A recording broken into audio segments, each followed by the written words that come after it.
தீயவா நீ என் தூயவா. அத்தியாயம் 38. தீயவன் அரசியலில் அதட்டி உருட்டி வேலையை சாதித்து விடுவான். இவர்கள் இருவரிடமும் எதுவுமே செல்லுபடியாகவில்லை. போட்ட பந்து அத்தனையும் போட்ட வேகத்தில் இவன் பக்கமே திரும்பி வந்தது. யோசனையாக தீயவன் படுக்கையில் உட்கார்ந்து நாளிதழை வாசித்து கொண்டிருந்தான். கண்கள்தான் நாளிதழை பார்த்து கொண்டிருந்தது. கவனம் என்னவோ அவனை சுற்ற வைக்கும் மனைவி மகன் மீதுதான். பதவிக்காக கூட இவ்வளவு ரிஸ்க் எடுத்த மாதிரி தோணல. இந்த பொடியன் எப்படியெல்லாம் என்னை சுத்த விடுறான். ஏதாவது பணத்தை கொடுத்து வாயை அடைக்கலாம்னு பார்த்தா அதுக்கும் ரெண்டும் அசையவே மாட்டேங்குதுங்க. மிரட்னா குட்டி கண்ணை வச்சு என்னையே திமிரா பார்க்குறான். டிஎன்ஏ டெஸ்ட்டே எடுக்க வேண்டாம், அப்படியே என்னை உரிச்சு பிறந்திருக்கான். இதில் மட்டும் அவளை குறை சொல்லவே முடியாது. முழுக்க முழுக்க என்னையே நினச்சிக்கிட்டு குழந்தைய வயிற்றுல சுமந்தா போல இருக்கு. அப்படியே அச்சசல் கோபத்தில் கேரக்டரில் உருவத்தில் என்னைய மாதிரியே பெற்று வச்சிருக்கா. அதுக்கு ஒரு சபாஷ் போடலாம். மனைவிக்கு முதல் கொடுக்கும் பாராட்டு இது. என்னடா உன் ரூமுக்குள்ளே இவ்வளவு பெரிய ஆள் வர்றது கூட தெரியாத அளவுக்கு ஏதோ யோசனையில் இருக்க போல. படுக்கையில் வந்து அவன் அருகில் உட்கார்ந்த பலராமை தலையை தூக்கி பார்த்த தீயவனோ, அனுமதி கேட்காம வர்றதுனா ஒன்று நான் பெத்ததா இருக்கும், இல்லை என் கூடவே சுத்துற இன்னொரு நாயா இருக்கும். வேற யார் இந்த ரூமுக்குள்ளே வரப்போறா? உனக்கு மானரோஷமே வராதாடா? இனிமே என்னை பார்க்க வராதுன்னு சொன்னாலும் வந்து நிற்கிற. தன்னை தேடி வந்த நண்பனை எரிச்சலாக பார்த்தாலும் அப்பா தனிமைக்கு குட்டி குவார்ட்டர் கிடைத்ததை போன்று ஒரு நிம்மதி. தனிமை நிம்மதி தராது, பதவி தூக்கத்தை தராது, அரசியல் அமைதியை தராது என்று இந்த சில நாட்கள் வீட்டுக்குள் அடைந்து கிடந்த அவனுக்கு கொஞ்சம் கொஞ்சமாகவே புரிய வைத்து கொண்டிருந்தது.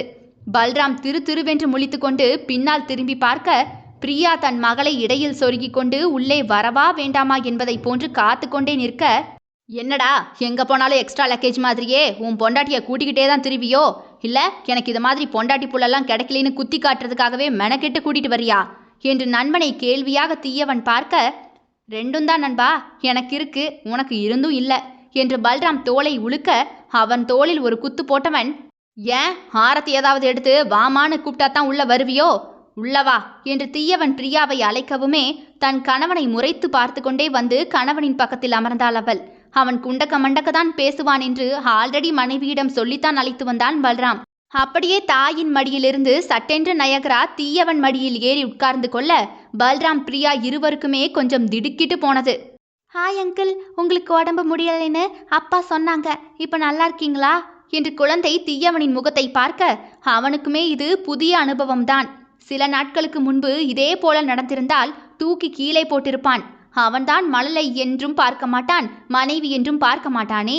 இன்று மழலை அவன் முகம் பார்த்து பதிலை எதிர்பார்த்து கொண்டிருக்க, யா ஃபைன், உன் அப்பா என்னெல்லாம் சொல்லி கொடுத்துருக்கானா? ஆமாம், டெய்லி தீயவன் அங்கிளுக்காக ப்ரேயர் பண்ணிக்கொன்னு சொல்லுவாரு. இது வளர்ப்பு. என்னை பிடிச்ச சைத்தானும் பெத்து வச்சிருக்கே, எல்லாத்தையும் காசுக்கு மேலே கூவி என்னை பற்றி தப்பா சொல்லி கொடுத்து வச்சிருக்கா போல. மனதில் மனைவிக்கு அர்ச்சனை நடந்தது. அப்படியா, எனக்காக என்ன ப்ரேயர் பண்ணியிருக்க? எங்களை மாதிரி தீயவன் அங்கிளும் ஃபேமிலி பேபிஸ்னு சந்தோஷமா இருக்கணும்னு தான் வேண்ட சொல்லுவாங்க. நானும் அதைத்தான் வேண்டுவேன். இவன் தன் நண்பனை முறைத்து பார்க்க, எது இல்லையோ அதுக்காக தானடா கடவுள்கிட்ட வேண்ட முடியும். அதான் உங்ககிட்ட இல்லாத ரெண்டுக்காகவும் வேண்ட சொன்னேன். அதான் ரெண்டும் என் குறை உசரை எடுக்குதுங்க போல என்று தீயவன் பேச்சு நடுவே நாசுக்காக பல்ராம் மகளை படுக்கையில் அமர வைத்தான். இப்பவும் ஆள் சுயநலவாதிதான். அவன் பிள்ளை மனைவியை திரும்பி பார்க்க வச்சா போதும். இந்த மிஷன் முடிஞ்சது என்பது போல அடுத்த வேலையை பார்க்க போய்விடுவான். சிறிது நேரம் பல்ராம் பேசி கொண்டிருக்க அவன் மகள் தூக்கத்துக்கு சொக்கி தகப்பனின் நெஞ்சுக்குள் புதைய அவள் தலையை தடவி விட்டபடியே அரட்டை அடித்து கொண்டிருந்தான். பிரியா 2வது கன்சீவ் ஆகியிருக்காடா தீயவா, அதான் நேற்று செக்கப் கூட்டிட்டு போக வேண்டியதாகி போச்சு. ஏன் அவனை சின்ன குழந்தையா, தனியா போக மாட்டாளா?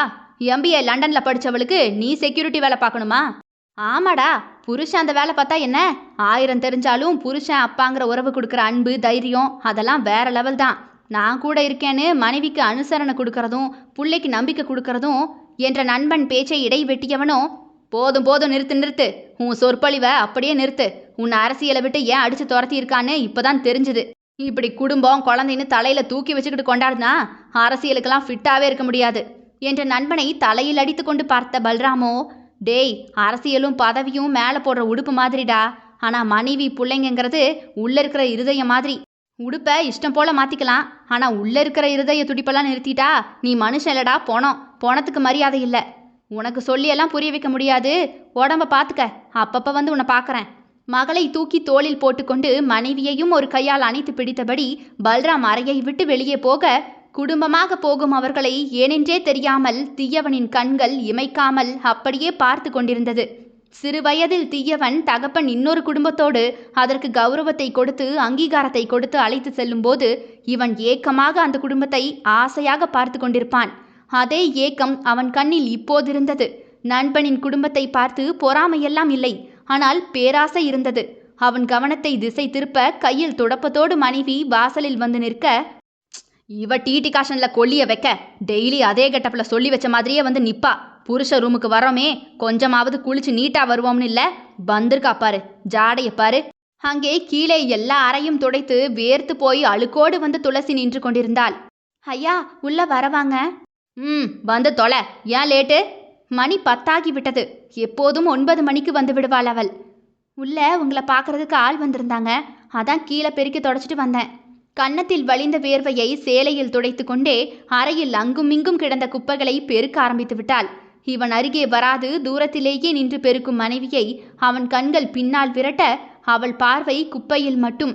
பெண்ணின் அழகு, கவர்ச்சி, நளினம் இது எல்லாம் அவனுக்கு அவுட் ஆஃப் சிலபஸ். அதையெல்லாம் தேடவே மாட்டான் அவன். தனக்கு தேவை என்றுதான் இவளிடம் போய் சிக்கியது. இல்லை, பெண்ணிடம் சறுக்கி விழும் ஆளே அவன் இல்லை. வேர்வையை துடைத்து துடைத்து பெருக்கிக் கொண்டு நின்ற மனைவியை மீசையை ஒரு கையால் திருகி கொண்டே பார்த்தான். என்ன இத்தனை நாளா இல்லாம இன்னைக்கு ஒரு மாதிரி ஆளு பளபளப்பா இருக்கா? தீயவன் கண்ணை சுருக்கினான். அவள் எப்போதும் இப்படித்தான் இருக்கிறாள். இப்போது சில நாட்களாகத்தான் அவளை கவனிக்க தொடங்கி இருக்கிறான். அவ்வளவுதான் விஷயமே. உன் மகன் ஸ்கூலுக்கு போயாச்சா? போயாச்சு. அவனை எட்டி பார்க்காத வேலை நடுவே முதலாளிக்கு பதில் வர தீயவன் கையில் வைத்திருந்த நியூஸ் பேப்பரை கசக்கி வேண்டுமென்றே தன்னருகில் போட்டான்.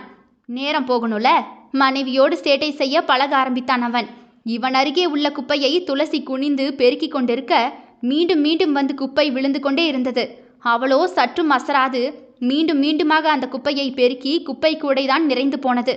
முடிஞ்சு போச்சா என்று தன் கையில் முடிந்து போன பேப்பரை உதடை பிதுக்கி சலிப்பாக பார்த்தவன் அவள் வெளியேற போகவும் அவளை தடுத்து நிறுத்த, ஏய் என்று அவன் அழைக்க, சொல்லுங்கய்யா, வேற எதுவும் வேலை கிடக்குதுங்களா? வேலை வேலைன்னுக்கிட்டு இது வேற. நாளைக்கு என்ன பார்க்கறதுக்காகவே சென்ட்ரல் மினிஸ்டர் அவர் ஃபேமிலியோட வராரு. எதிர்கட்சிக்காரன் வேற இப்படி தனித்தனியாக இருக்கிறதெல்லாம் தெரிஞ்சா 4-5 பரப்பி விட்டுருவான். என் மரியாதை முக்கியம், வந்து சேரு. தகவலாகவே மனைவிக்கு போனது. நான் எதுக்கு? என் ஃபேமிலியை மீட் பண்ணணும்னு சொன்னாரு. ஸோ இதே கெட்டப்பில் வந்து நின்று மானத்தை வாங்காம நீயும் உன் மகனும் நீட்டாக வந்து சேருங்க. கட்டளை போட்டான் அவன். வேலையை முடிச்சிட்டேங்கய்யா. வேலையை தாண்டி இந்த வீட்டுக்கும் எனக்கும் எந்த சம்மந்தமும் இல்லைன்னு நினைக்கிறேன். அப்புறம் எனக்கு இந்த கந்தல் கோலம் போதும். நல்லதமும் ஜவ்வாதும் போட்டுக்கிட்டு வேலைக்காரி வேலை பார்க்க முடியாது. ஏய் போதும் போதும் நிறுத்து. 10 ரூபாய் கொடுத்தா 100 ரூபாய்க்கெல்லாம் நடிக்காத. அவர் நாளைக்கு வரும்போது நீ இங்கே இருக்கணும்னு சொன்னேன். என்னால் வர முடியாது. வரணும், உன் மகனோட வந்தே ஆகணும். உங்களுக்கு தேவைன்னா அவனை நீங்களே கூப்பிட்டுக்கோங்க, அதில் நான் தலையிட மாட்டேன். நான் வரமாட்டேன் என்று துளசி வெளியே போய்விட்டாள். இவ பேசும்போது மட்டும் அப்படியே வாய் மேலே ஏறி நங்கு நங்குன்னு குத்தணும் போலவே தோணுது. அந்த வாயை கிழிச்சிட்டா பிரச்சனை இல்லை. இவ பாட்டுக்கு பேசிட்டே போறா. எனக்கு தலை மேலே பாரம் ஏறி உட்கார்ந்த மாதிரியே அமுக்குது. சை, என்ன பொண்டாட்டி குடும்பமோ. எனக்கு மட்டும்தான் இப்படி அமைஞ்சிருக்கு போல. அவங்கிட்டெல்லாம் பொண்டாட்டி புள்ள நல்லா தான் கொஞ்சுதுக. அப்படியே இவதான் ஏறிக்கிட்டு நிற்கிறா என்று கையில் இருந்த தலையணையை தூக்கி எறிந்தான். அம்மா ஸ்கூலுக்கு போயிட்டு வரேன். மகன் கத்தும் குரல் அவன் காதை வந்து அடைய அனிச்சை செயல் போல தீயவன் கால்கள் பால்கனியை நோக்கி எட்டு வைத்து நடந்ததா பறந்ததா என்று தெரியாது. மகன் குரல் தேயும் முன் பாய்ந்து போய் நின்றான். தீயவன் தூய அன்பு நோக்கி அடிமேல் அடி வைத்து நகர ஆரம்பித்தான். தொடரும். இதனுடைய அடுத்த அத்தியாயம் நாளை இரவு 7 மணிக்கு வந்துடும். கேட்க தவறாதீர்கள் மக்களே. தீயவா நீ என் தூயவா. விடை பெறுகிறேன். நான் உங்கள் ஆர்ஜே தியா.